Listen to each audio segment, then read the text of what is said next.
Would you join the military? No, we're not from this country. If the Europeans really want our help, they're going to have to take a step back and start being honest with the United States about what's really going on. President Zelensky came into the Oval Office and tried to relitigate in front of the world the deal. Where has this money gone? The American people are owed that answer because it's our money. The United Kingdom has already lost a number of troops committed to Ukraine. It's a disaster. Welcome to the Doug TenNapel channel as we hear from more of the British people supporting Trump's plan against Keir Starmer's involvement in Ukraine. This is a guy on the streets asking UK guys, are they ready to go to war? You guys live in the UK? Yeah, we do. Would you join the military? No, we're not from this country. If they say it's compulsory, what would you do? I'll just go back to Egypt. Go back to my country. No, I'll just go back to my country. First of all, I'm not a UK citizen, I'm an immigrant. I'm Welsh. No, unfortunately not. I'm not from this country originally. You know? Where are you from? Brazil. Do you live here? Yes. Would you go to war for this country? No. I'm Pakistani, so Are you a resident? I'm a resident. I've got dual nationality. He's got his bag of Legos. They're not going to war. Here's a soldier. Here is the sentiment of the UK that believed the lies about Trump at first, that he was a racist and all that, and now they're all on board with Trump. Absolutely hate Donald Trump. Right. I thought he was a racist, a socialist, and he shouldn't be in office, and he was a crook. Right. However, he is the best president I have ever seen. He is one of the best politicians I have ever seen. He has shown up all the our politicians over here. He has shown how to lead. He has shown things that can actually be done. What is it you particularly admire of the policies he's brought in, David? The immigration policy, the putting America first policy, the threat of cutting back aid to other countries and putting things first with America. Basically, everything that he's done. A lot of people, although they'll struggle to say it, it is difficult to see, the ones you've just outlined anyway, what's not to like. Yes, Trump winning the war of public opinion around the world. Here's a UK soldier saying he can't believe that Russia ended up saving his life. They wanted to break contract at that minute. The money is and your chain of command don't care about you. They do not care. They will use you as meat. They'll say you'll be on a listening post for 3 to 5 days. They'll keep you there for 10 and then send you to a different position. I point blank refused to go to a different position. There was no information. We didn't have the equipment. Off. Another bloke died because of drones and stuff. One bloke ran away. I stayed behind and just took cover. I ended up getting grenaded again. Not by Russians. I believe it was by Ukrainians. He's a guy fighting for Ukraine, and he's getting grenaded by Ukrainians. By drone, believe it or not. At that point, I decided to find a bunker, and I hid in that bunker for nearly 2 months. A great man from South Africa, dead, left in a wooden box in the middle of Teretsk. The body was 50 meters from my bunker. So I was out looking for food. As I did every day, about 9 a.m. I heard a drone, so I got straight in the building, and I seen another guy. He was out of breath, he was running. I was like, quick, in here. I knew he was Russian, uniform. And when he realised I wasn't a threat, the weapon was down. He gave me a cigarette, literally carried me into safety, out of the way of all the drones and artillery that was coming in. If you come to Ukraine and you're a foreigner, with me being an exception, there is the rest of you will get killed. Everyone will die, and it's not pretty, it's not nice, and Ukraine won't care about it. That's who Keir Starmer represents, and the globalists that are wanting to extend this thing and not go for an immediate ceasefire. More news still on that negotiation with Trump, how you've been lied to by media. Well, first off, they've got to change the fact that on the 17th of January, the British signed an agreement with Ukraine that had. Well, first off, they've got to change the fact that on the 17th of January, the British sign an agreement with Ukraine to have exclusive rights to those deals. Hold on. This is just a quick piece of news from Tony Schaefer. The UK already signed a deal for the mineral rights, that the mineral rights would fall under it, that they get what Ukraine has. So they were double dealing in even going to Trump and saying that they were open to doing a mineral rights deal with the U.S. They screwed us over. Ukraine did. So this is a battle of dueling narratives.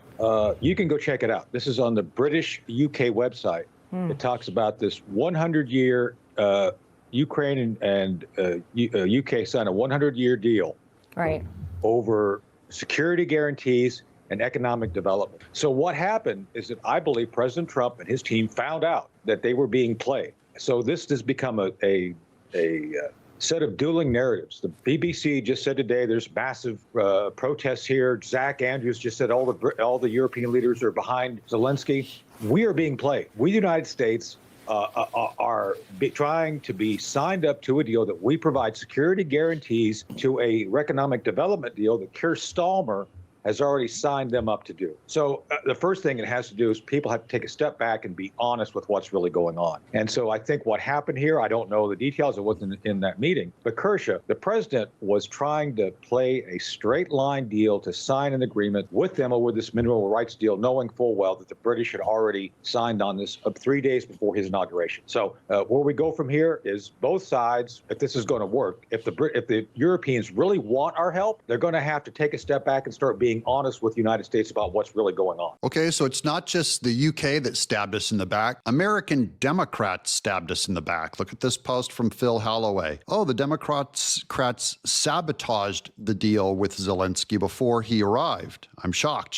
Quote, before the meeting, Trump and Zelensky met with anti-Trump Democrats. So that was before they met, and Zelensky met with the Democrats, and they did a side deal. The American Democrats who advised Zelensky to reject the terms of the mineral deal the president was offering, according to Senator Chris Murphy, Democrat of Connecticut. Here's the headline: Disaster in the Oval Office. The Dems led Zelensky, Ukraine, off a cliff with pressure to reject the mineral deal. That's what your Democrats are doing against the president of the United States. They screwed him over and said, reject the mineral deal. Whatever you do, reject, because they don't want Trump to have a win, a political win. So they're fighting against peace. That's your Democrat Party. Never put an X next to a Democrat on a ballot, you idiots. Here's Secretary Bessent on more of the screw job. Margaret, it is impossible to have an economic deal without a peace deal. The sine qua non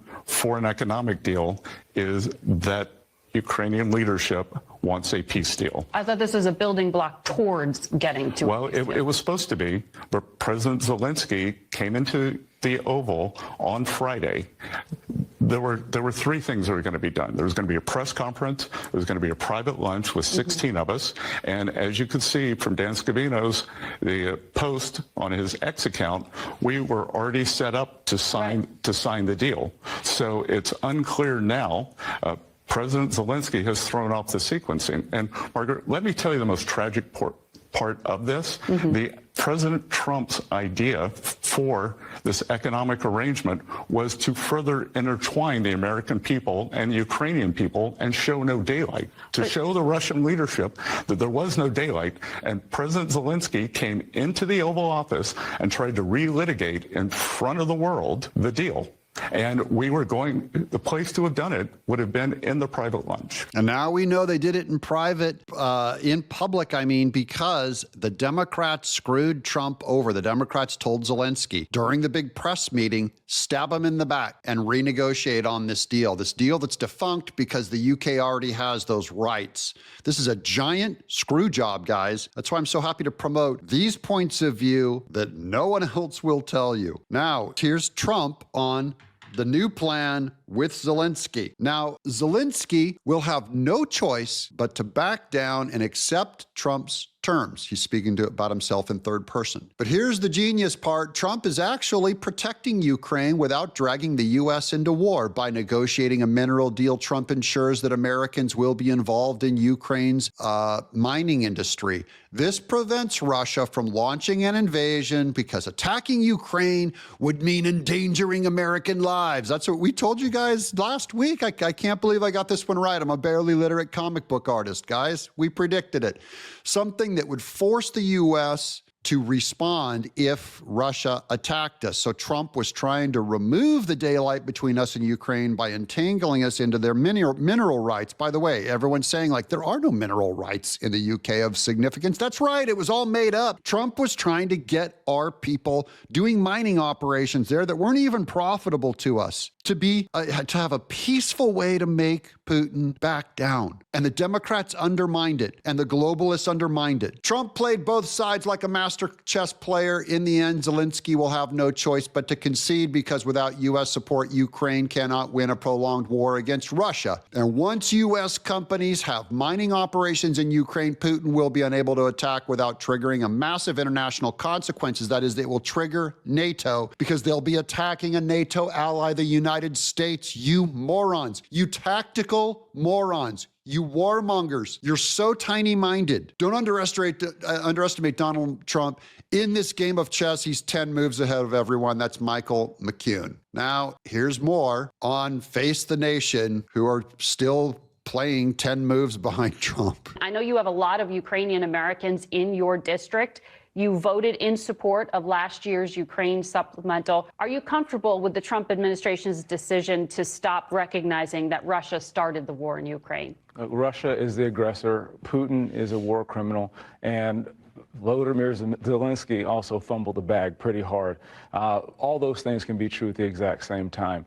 We absolutely must stand by our allies, but at the exact same time, we also need to make sure that we are giving transparency and accountability to the American people.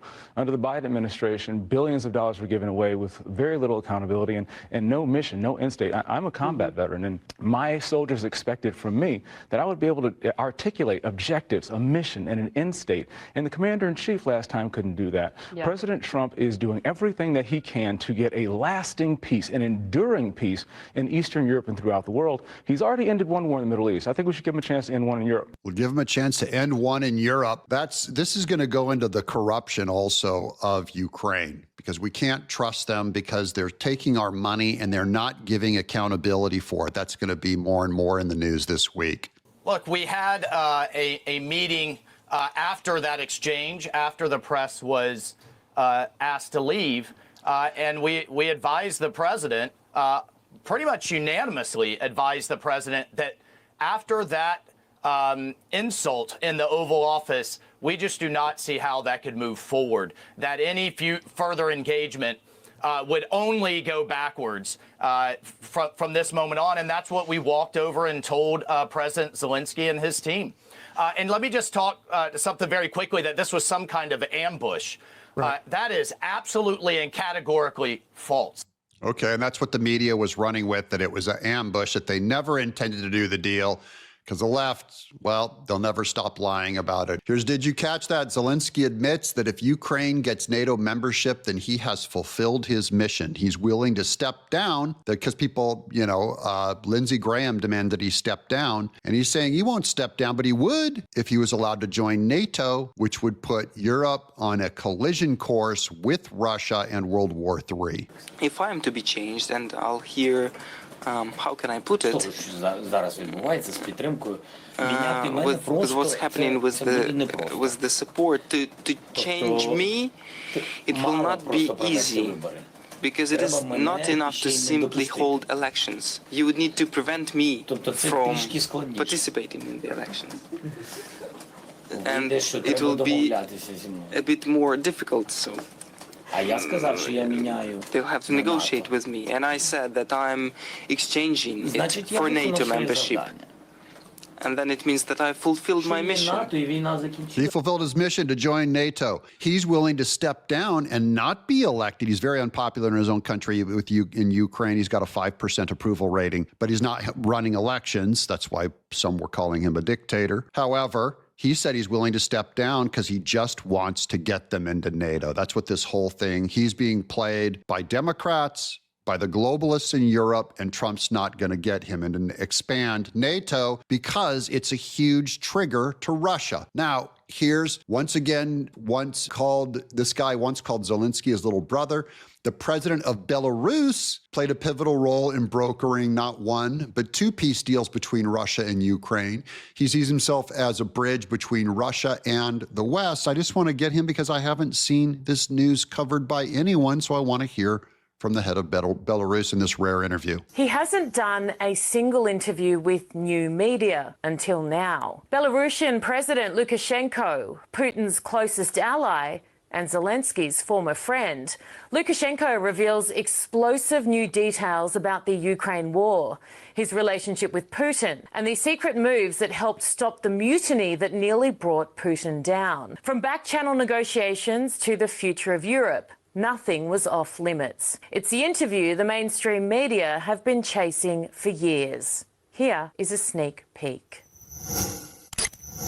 It feels like we live in a different world to a few months ago where we have conversations, I think frank conversations. People are saying things that they wouldn't usually say. And I feel like the entire paradigm has shifted. But that's a power to Elon Musk on that paradigm shift that we're allowed to speak about these things now plainly in public. So I just want to emphasize that this is, we're for the first time hearing this stuff out in public that we were never allowed to hear before. But it's not as important to my question though, is let's go to what's going on right now with the minerals agreement. Are we heading in the right direction for peace? And can you tell me more about your recent discussions with President Putin as well? Is he happy with the progress that's happening? And also if you can comment, I'm not sure if you've spoken to President Putin, I'm sure you have, regarding his recent call with President Trump as well. How was that call? And, should we be optimistic based on these developments? Только в общих чертах и о разговоре с Трампом, и о переговорах в Саудовской Аравии, и по редкоземельным этим материалам. Только в общих чертах. Почему? Потому что через неделю мы с ним встретимся в Москве, и мы очень подробно и детально поговорим по всем вопросам. По телефону мы на это и сослали, что мы встретимся и обсудим все вопросы в деталях. А так коснулись только в общих чертах. Что касается этих редкоземельных материалов, я вопрос поднял, говорю, странно как-то американцы требуют от Украины отдать им наиважнейшее, то, что у них есть. Это же не только о редкоземельных материалах идет речь у США, но идет речь о природном газе, о нефти, о логистике, о портах и так далее. Здесь же более широкий вопрос. И я Путину вот таком изложил свою позицию вот в таком ключе. На что он сказал, типа, что американцы ломятся в открытую дверь. Это есть все в России. Мы можем с ними договориться и работать. That's Putin is saying he's willing to do that deal. But earlier this week, he even said, why are you doing a minerals deal with Ukraine and a port deal with Ukraine when Russia has more natural gas, more resources, more minerals, and we'll do a deal with America. That's not going to happen, but I'm only saying, I think Putin's calling out America going, I see that you guys are trying to just get involved in Ukraine, because if you really wanted these resources, you'd do a deal with Russia. So this is more weird statecraft. Now I'm going to throw some shade at Zelensky, pretty hardcore. This is from my pal, Nancy Pearcey, one of the great authors who wrote Saving Leonardo, Total Truth, Love Thy Body. She's talking about how Zelensky persecuted Orthodox churches. Again, the mainstream media will not give you this perspective on how he's anti-church. Quote, the Orthodox Church's claim to apostolic succession is foundational. It holds that spiritual authority and ecclesiastical legitimacy pass directly from the apostles themselves through an unbroken chain of bishops, established by the ceremonial laying on of hands. Patriarch Kirill of Moscow currently presides over this lineage. Uh-oh, they're putting Russia in Moscow in the patriarchal, the succession of the church's elite legitimacy. However, Ukrainian President Vladimir Zelensky has shattered this sacred continuity. Under his government, the ROC, Russian Orthodox Church, and affiliated churches in Ukraine were aggressively targeted under the guise of national security during the ongoing conflict with Russia. For nearly 70% of Ukraine's church-going population, who identify as Orthodox, this is his own, 70% of his own Ukrainian Christians. Zelensky's actions amounted to nothing less than a wholesale ban on their Christian faith. Boy, no matter where you put the left, and Zelensky's pro-LGBTQ, by the way, and Putin is against it. No matter where you put the left in whatever country, they go after the Christians. I wonder why. Now, here's more on, this is when Biden, everyone's saying, oh, Trump, he called Zelensky names and that was a terrible thing to do. But here's when Biden did it. Thank you so much, Molly. Let me go to Courtney. NBC News has new exclusive reporting about a phone call that happened between President Biden and the Ukrainian president back in June. What do we know about that conversation, Courtney? Yeah, that's right, Kate. So in this conversation, President Biden called President Zelensky to tell him about a roughly $1 billion package of additional equipment and weapons for the Ukrainian military coming from the United States. During the course of the call, President Zelensky continued, according to a number of officials who we spoke with who are familiar with the call, President Zelensky continued to talk about the additional equipment and weapons and support that he and his military needed. According to these officials, they said that President Biden finally just got frustrated and lost his temper and told President Zelensky, look, you could be a little bit more grateful. Oh, you could have said thank you. Wow, that's weird. Biden's actually quoting J.D. Vance there. Of course, he did it in private, which is far more appropriate, but the sentiment is the same. Zelensky is an ingrate. After Biden offered him over $1 billion in military assistance, Zelensky goes, it's not enough. I must have more. And Biden's going like, look, I'm barely even here, but you need to be more thankful. The reason that this story is interesting to us and is something that we're reporting on and officials were speaking to us about is because it shows that all these months ago, President Biden already realized that there was going to be a point where the American people, members of Congress, where people would start potentially pushing back on all these billions and billions of dollars of aid and equipment that the U.S. has been providing to Ukraine. And that's where we're at right now. We're done with this stuff, just culturally. And Zelensky didn't do himself any favors with that big press meeting. Here's Tulsi Gabbard. Really, there's two viable paths here. One is that this war continues on as it has for over 3 years. More and more Ukrainians will lose their lives. More and more of the country of Ukraine will be decimated and destroyed in this what will continue to be essentially a war of attrition. And to what end? To what outcome? President Trump sees this reality. So the alternative to this, which he is so intent on, which he talked about continuously throughout his campaign, that the American people voted for, is his commitment to ending this war and bringing about peace. That requires bringing interested parties to the table to conduct these negotiations. Of course, both sides are going to have their arguments and their interests that they are fighting for. This is the reality of how these negotiations always occur during times of war. Neither side is going to be happy, very likely, with the outcome, but ultimately it needs to lead to peace. And that's what President Trump is so committed to, because he recognizes that the longer this goes on, not only are more Ukrainians losing their lives, but it increases the potential of this escalation towards World War III that he warned against as he sat there with Zelensky, saying that he's gambling with World War III, and that's not a cost that President Trump is willing to accept. Okay, good news for Tulsi Gabbard, in the correct place. And meanwhile, Zelensky is completely corrupt. He has not been accountable with the money we've already given him. Here's Kash Patel. I've asked this Congress to investigate where has this money gone. The American people are owed that answer because it's our money. It's our taxpayer dollars. And there's a lot of really good reason to be concerned, because the Ukraine was known as a place of corruption, a place for money laundering. Yeah, it's not like we sent $1 billion, as if that was even a small number to begin with, right?